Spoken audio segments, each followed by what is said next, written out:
Hi guys, tonight we're going to read Pinocchio.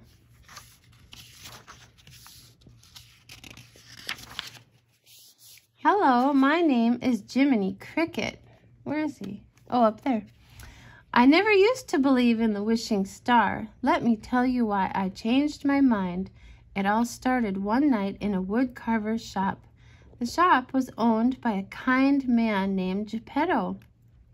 Geppetto had made a puppet out of wood. It looked just like a little boy. Geppetto lived with his cat Figaro and his fish Cleo. Just a little more paint and he's finished, Geppetto told them. He painted on a smile. Then the old man smiled too. I have just the name for you, Geppetto said to the puppet.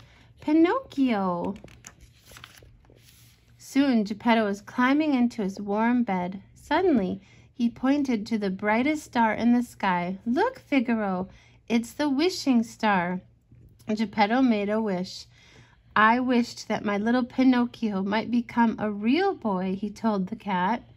Geppetto fell fast asleep and dreamed about having a real live son. Well, I didn't fall asleep, so I saw the blue fairy fly in through the window.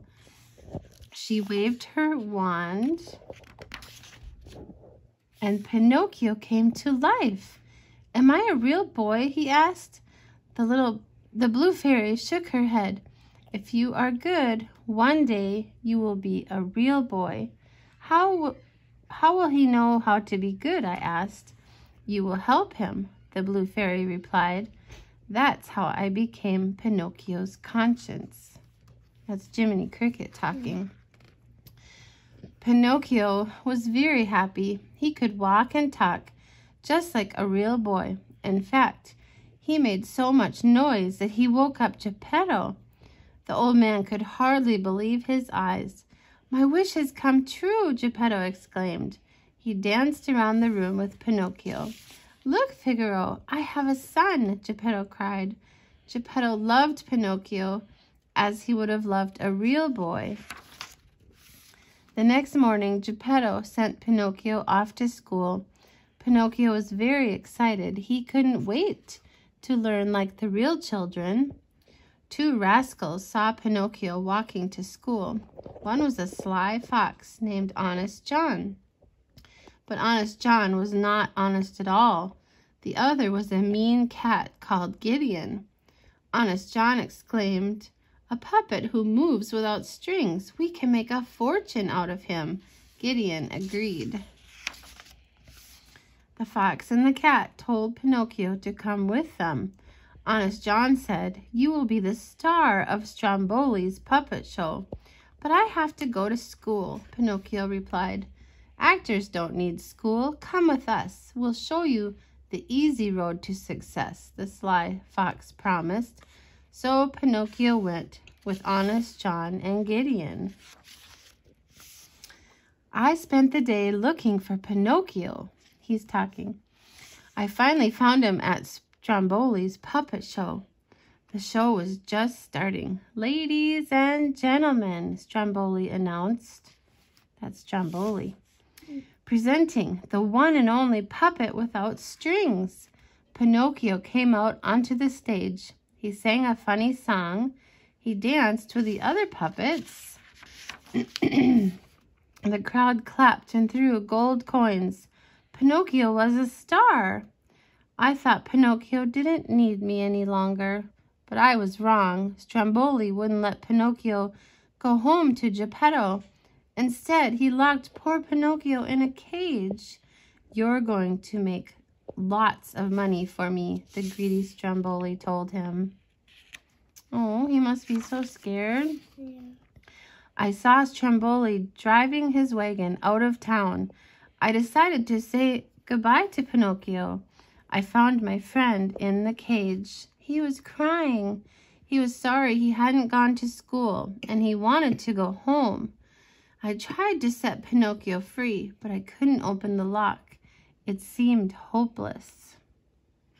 Look at the bad storm, too.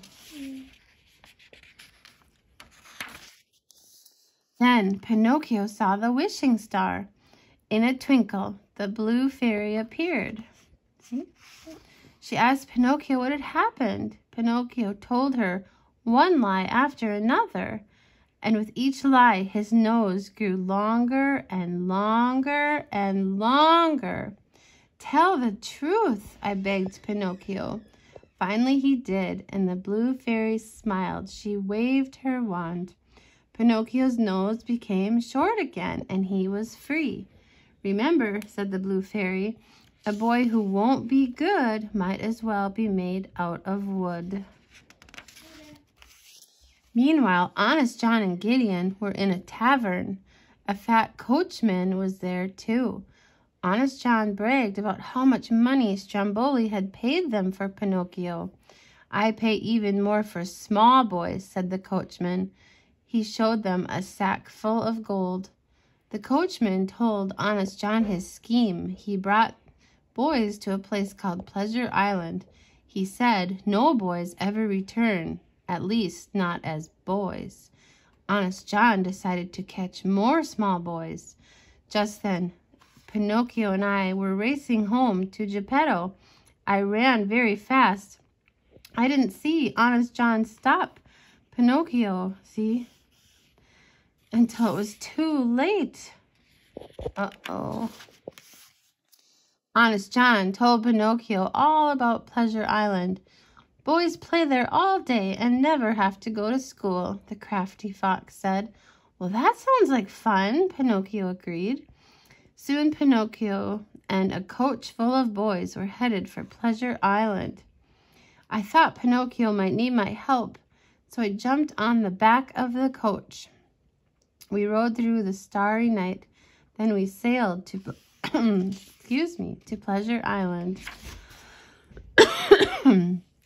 Pleasure Island was full of rides and sweets. The boys did whatever they wanted to do. Pinocchio made friends with a bad boy named Lampwick. Lampwick smoked cigars. Oh my goodness. He showed Pinocchio how to play pool. But then something terrible happened. Lampwick grew donkey ears, and he grew a donkey tail. He began to bray just like a donkey. Hee-haw, hee-haw. Lampwick turned into a donkey. Pinocchio started to laugh, but he just brayed like a donkey. Hee-haw, hee-haw. Then Pinocchio grew donkey ears and a donkey tail. He was turning into a donkey too. "We've got to get off of Pleasure Island before it's too late," I cried. Pinocchio and I jumped into the sea. Here they go. By the time we reached the shore, Pinocchio had stopped turning into a donkey, but he still had his long ears and tail. We ran to Geppetto's shop, and no one was home. Pinocchio and I didn't know what to do. Then a letter floated down from the sky. I read the letter aloud. "Geppetto went to look for you. His ship was swallowed by Monstro the whale." "We must save him," Pinocchio cried. At that moment, Geppetto, Figaro, and Cleo were inside Monstro's belly. "We'll starve if Monstro doesn't open his mouth soon," Geppetto said to them. Pinocchio and I went back to the shore. Pinocchio tied a rock to his tail. Then we jumped into the sea and sank to the bottom. Oh my goodness, he's having so many adventures. We looked all around. A school of fish swam nearby. We finally spotted Monstro. The giant whale was sleeping. A bunch of fish together is called a school of fish. It doesn't mean they're actually going to school. Did you know that? Suddenly, Monstro woke up. He opened his huge mouth. Monstro swallowed all the fish, and he swallowed Pinocchio and me, too. Look at, there's Jiminy. Soon, Pinocchio and I were in Geppetto's boat. Geppetto cried, "My son, I thought I would never see you again." Pinocchio hugged Geppetto. He promised he would never leave his father again. Then Geppetto saw Pinocchio's long ears and tail. What happened? He asked. Pinocchio felt ashamed. I'll tell you later, he said. First, we need to get out of here. Pinocchio had a plan. We need to make a fire. The smoke will make Monstro sneeze. They built a big fire, and sure enough, the huge whale opened his big mouth. Ah, ah, achoo! We were all blown out of Monstro's mouth. Geppetto was too weak to swim. Save yourself, he told Pinocchio. But the little wooden boy would not leave his father. Pinocchio pulled Geppetto to shore. Geppetto woke up and found Pinocchio lying in the water, and Pinocchio didn't move at all. Oh. Geppetto took Pinocchio home. He put the little wooden boy on his bed. Geppetto wept. Goodbye, my brave son. You gave your life to save me. Suddenly, a bright light shone around Pinocchio. His wooden limbs changed to real arms and legs. His eyes opened. Pinocchio was alive, and he was a real boy. Geppetto hugged Pinocchio. They danced all around the room. At last, Geppetto's wish had come true, which is just what happens when you wish upon a star.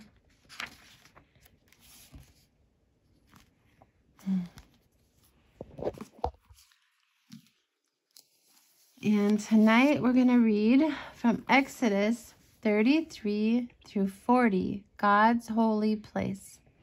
Moses was sorry he had smashed the tablets of God's laws. He went back up the mountain. God said he would forgive the people. He would give the laws to Moses again. He would keep his promise and take the people to the land of milk and honey.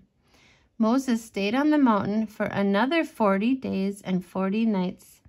When he came down, he had the 2 new tablets of God's laws. God had told Moses to have the people build a holy place, a tabernacle, where they could worship him. The people built the tabernacle just as God wanted it. The frames and posts were made of wood, made from the acacia tree. The tent was made from ram skins dyed red and hides of fine leather. It had a covering of woven goat hair, and the linings were made of linen and blue, purple, and scarlet yarn. Wow, that sounds amazing. They made a wooden box to hold the tablets of God's laws. It had a special place inside the tabernacle. Then God's cloud came over the tabernacle. It stayed with the people on their journey. When the cloud lifted, the people moved. They folded up the tabernacle and took it with them. When the cloud stopped, the people stopped. They did not set out again until the cloud moved on before them. And so God led them near to the land he had promised to Abraham, Isaac, and Jacob many hundreds of years before. That's the end of that one tonight. I hope you liked the story of Pinocchio tonight. Good night.